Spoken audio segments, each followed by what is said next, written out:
Hello, this is Matthew Kresal, and this is Doctor Who in 2.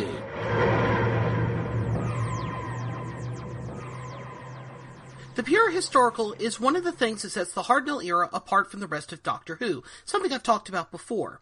In the show's second season, it began experimenting with the format, firstly with the comedy historical, The Romans, and then, coming off 6 weeks of giant insects and as alien as a world as the show had yet depicted, the TARDIS crew found themselves back in time again, only this time in the era of the Crusades.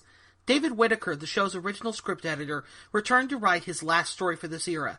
In doing so, he crafted a 4-part pseudo-Shakespearean drama, a tale of 2 different leaders and their respective cultures, both tiring of the conflict between them.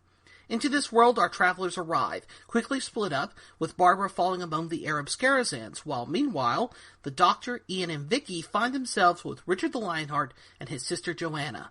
Whittaker's story features plenty of court intrigue, to be sure, but also moments of both action and humor, and more than that, it treats both sides of the conflict as human beings, capable of acts of nobility, but also foolish selfishness. It's a refreshing and even modern approach to telling such stories, something all the more remarkable given the passage of some 55 years since its first broadcast. It's also well made for its era. Douglas Camfield directed his first full serial here, and many of the hallmarks of his later directorial efforts are already present here. The cast, too, is first-rate, drawing such impressive names as Julian Glover and Jean Marsh, both drawing on Shakespearean experience to bring this story to life. The only downside, and where this story shows its age, is in the casting of Caucasian actors as Arabs, made up in a way all too obvious today. Even so, the writing of the performances help make up for the use of brownface, even if it stands out like a sore thumb to viewers today. Sadly, though, half of the story is currently lost to us.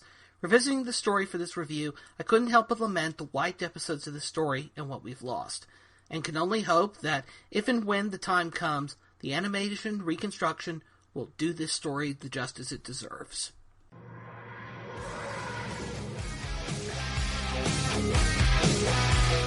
Thanks for listening. Make sure you hit that subscribe button and join our Facebook group.